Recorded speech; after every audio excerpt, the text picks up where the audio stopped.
And I completely understand people feeling deceived or lied to and this and that. But ultimately, I've watched a lot of his videos. He's very, very successful. A lot of his advice, nearly all of his advice, is spot on. Simon Miller, the bald asshole here, being all bald and assholey, but what a glorious day it is. I put this up in the YouTube community feed maybe a week or two ago, and I said we'll do a Q&A. It's the first week of the month. That's what we're going to do. We're trying to get into a little bit of a routine, and it gives me a chance to say, if you can support me on patreon.com/Simon316, please go check it out now. There's a description down there, and the reason I say that is because we do one of these a week. So if you want to come and have a chat with me, they're going for around about an hour now. You can ask whatever you want. We get into life, death, weights, wrestling, religion, booze. We go to all of it. Johnny Sins, obviously, and I'm sure we're going to talk about that. But for now, thank you for your questions. And let's just do it. Here's Q&A. Pug says, does Athlean-X lie about how much he's actually lifting? Right, so this comes into the fake weights thing that we get all the time, and my man Greg Doucette did a video recently where he looked at, I know about this because people messaged me and I'd already seen it, but he did a video based on an Instagram post, I believe, from Athlean-X, from Jeff Cavaliere, who was doing, I can't remember, it was really heavy weights. I think it was like 45 kilograms or 90-pound dumbbells. He was doing a dumbbell press at the end of a chest session, and he was doing it with one hand, and even I was like, well, I don't think I could do that. That's really, really, really, really impressive. So then, of course, the question comes up, once you're tarred with one brush, you're tarred with it forever. Is he using fake weights? Now, look, do I think that maybe in some of Jeff Cavaliere's videos, he's probably used fake weights? I think it was proven, right? I don't know, whatever. Yes, he probably has, I would guess. There's no smoke without fire. And I completely understand people feeling deceived or lied to and this and that. But ultimately, I've watched a lot of his videos. He's very, very successful. A lot of his advice, nearly all of his advice, is spot on. He bases it in science, so he's teaching, he's educating, and I think that's the most important thing. And if you're out there right now, and now you feel like you can't trust him anymore, well, that's okay as well. You can turn off his channel, and we can go elsewhere. Doesn't mean that we can't debate about it, or talk about it, or share our opinions. Doesn't mean that it's not controversial. That's just how I see it. I don't think we should ignore the fact that he has helped educate a lot of people about health and fitness, and I'm very passionate about that. So going back to the question, I don't think he's ever lied about it, because he's never actually, I guess he's lied visually in the sense that I'm sure in at least one of his videos, he's lifted fake weights, but I'm happy to forgive and forget, mostly because I got real problems to worry about.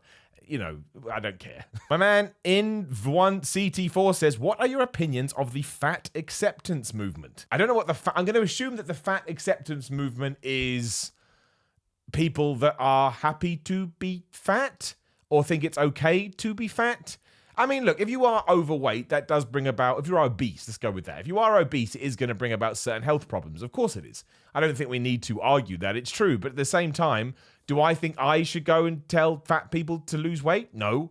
Do I think that's on my shoulders? No. If somebody asked me if I thought they were overweight and they were, would I then say yes? Well, yeah, because they brought me into their life. But that's just not who I am as a person. Doesn't mean you can't go and do it. I just think, if it's your friend and you're trying to sort of beat sense into them, figuratively, don't actually beat someone up like, you fatty, that's just being a bully. I mean, it literally is. But, you know, if it's my friend and I feel like I need to be them for them, different. But I'm not going to go up to some random person on the street and tell them they're fat. If they're happy being fat, if other people are happy being fat, they don't need, who the hell am I to do that? That's the way that I see it. And I would see that for a lot of things. But obviously, no, it would be better if people weren't worryingly overweight because they'll feel better. That's just the truth. Nyan Thanker Waragoda, I hope I got that right, says, with the current situation of Kofi Kingston being injured and Big E getting a big singles push, would you mind if he turned heel and got a huge push with a title? So, of course, if that was gibberish to you out there, it's a wrestling question.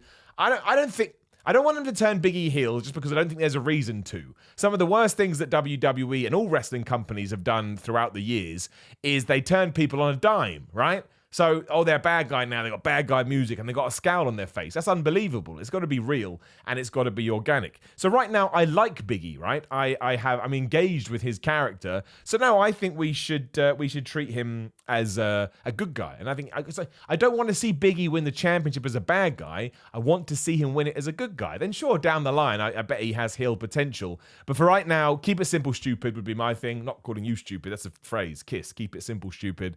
Push him as a face. Have fun with the champion, and let's just see how he gets on. If he succeeds, awesome. If he fails, I appreciate that you tried. Luke does stuff. Important, Luke, otherwise you'd just be sitting around doing nothing. Why are you such an advocate for talking about mental health? It's an amazing thing, and it's still not taken as seriously as it should, but I'm interested in why it is so personal to you. I like how you started that off, like your first sentence, why are you such an advocate for talking about mental health? Like, this is why messaging is amazing. You could take that either way.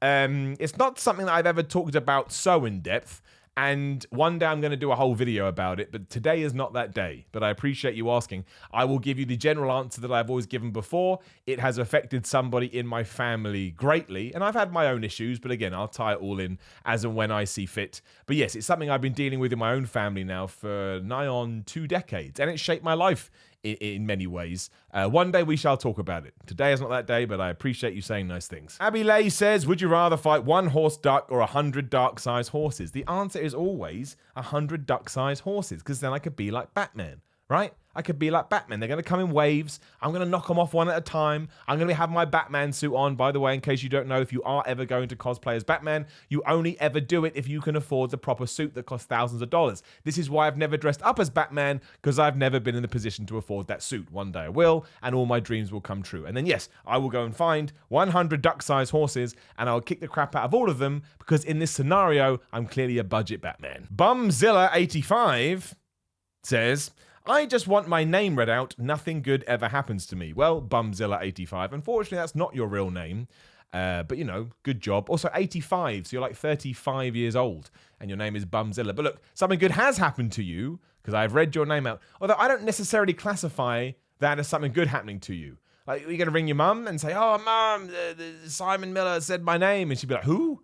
And you'd be like, it's some bald guy on the internet. She'd be like, who? But look, if I could help out, I'm more than happy to. Aaron Downey says, I miss the good old days of WWE, Hogan, Macho Man, Bret Hart, etc. Even after the days of The Rock and Austin. What would you do to sort out the sorry state of the current crop and storylines? Also, what are your feelings on the shaving of armpit hair?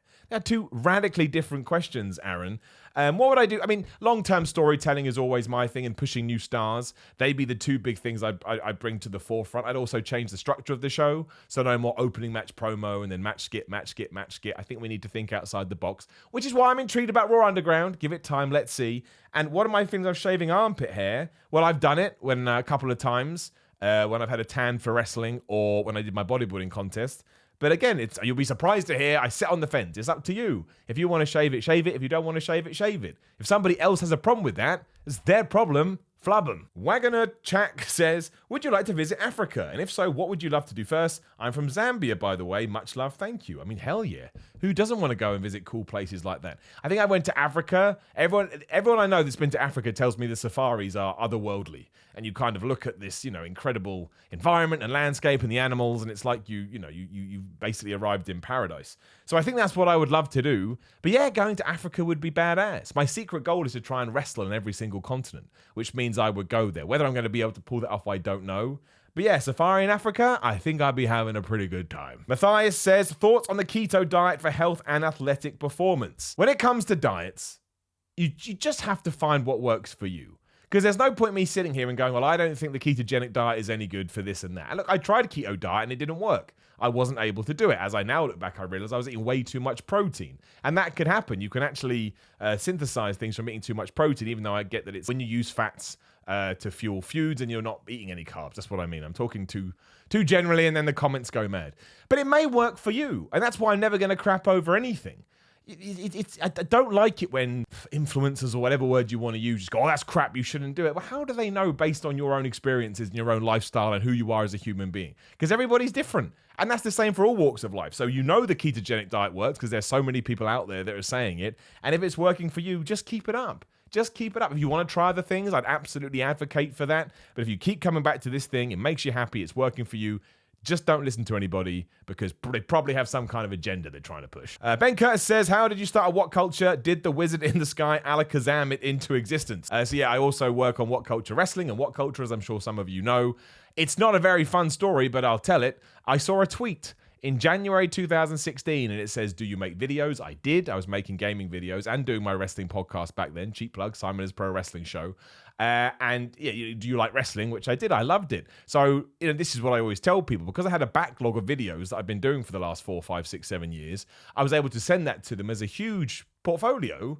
And they liked what they saw, and they gave me a chance, which is why when people say, Miller, how can I do this? Just start doing it now. YouTube's an incredible thing where you can just upload whatever the hell you want more often than not, but you're creating a CV and you're creating a visual CV. And the wizard in the sky is responsible for everything. Shannon L says, do you do cardio even on rest days when you aren't weight training? Yep, I do cardio every day because I enjoy doing it. And I think it's good for the heart, which is the most important muscle because I don't want to die. I do an hour every morning. I do it fasted. Not going to talk about it again. Is fasted better for you? No, but do I like it? Yes. I do an hour on my cross trainer that I've got on my bedroom. Some days I don't want to do it. Some days I don't mind. But I get how important it is. And really, when I'm going, I think it's all right. I think it's a good way to start the day. And it keeps you healthy. And I always say this, health and fitness. Health is the important bit. Ken Adams says, why do you take 10 seconds for the middle of the video and put it at the start of the video before the actual intro and start of the video? Audience retention. Audience retention on YouTube is hilarious. You basically have a graph, and 9 times out of 10, it just drops massively before you even said anything. Whereas if you give a little bit of a tease so people can understand the feel of the video, they may hang around. So, I suppose it's more on American TV this, but American TV, you get the start of the show and then they cut to a break and they come back and you get the intro credits and you go from there. It's the same thing. You're just trying to plant the seed. You're trying to keep people interested. It's a nice way to, not only welcome current subscribers, but if new people find the channel, they understand what the bald asshole is all about. Connor Kate V says, what do you recommend, free weights or machines, and how often should I increase the weight? Both. You should be doing free weights, you should be doing machines, you should be doing bodyweight exercises, you should be keeping it as varied as possible. And in terms of increasing the weight, it's progressive overload. So if you're doing a 10 kilogram bench press today, make sure you're doing a 12 kilogram bench press next week. Or if you've done a 10 kilogram press strength, 3 sets, 8 reps each time, just make sure you do more reps next week. It's all about progressive overload. Keep doing that. It's the simplest thing in the world. Again, KISS, keep it simple, stupid, and you will see some progress. It may not be the progress you want, but at least you'll be heading in the right direction. Heather Wright says, if they finally lifted travel restrictions, would you still try it for AEW? I mean, of course I would. That would be like a dream to me. I'm not going to pretend otherwise. I don't know whether it's going to happen, but if I even got an email, a phone call, a DM, whatever, I'd probably keel over and die, which would be sad, because it means I'd never get my opportunity, but I would die happy. Just know that. If you ever find out that I'm dead, it's because I got an email from AEW and I was so overwhelmed, I just collapsed on the floor. Andre Vidic says, the football player, says, hey Simon, you remind me of The Rock. That's, bald, buffed and funny. Would you consider an acting career? Keep up the good work. I mean, yes, it's something I actually wanted to do in 2020. Just wanted to see if I'd be any good at it, and then the pandemic hit. But we'll see. And if anybody wants to cast me in a movie, I'll do it. And finally, because, you got to make sure we do it so aliens don't attack, Travis Navarez says you should do a collab with Johnny Sins, though. Well, apparently I am Johnny Sins, so how can I collab with myself? There you go. That's August's Q&A. Thanks for all the questions. I appreciate them. I tried to get the highest voted ones to, give you back something that you want. Like the video, share the video, subscribe to the channel, hit the bell, ding, ding, ding. Get yourself some merchandise. Simon.bigcartel.com. Flexus' t-shirts back in stock very soon, and tank tops, like I promised. And again, hit that at Patreon, patreon.com/Simon316. If you want to support the channel, or even $1 helps, to be honest, or if you want to come join my Q&As, it's all in the description down there. There's links and a plenty. I'll see you soon.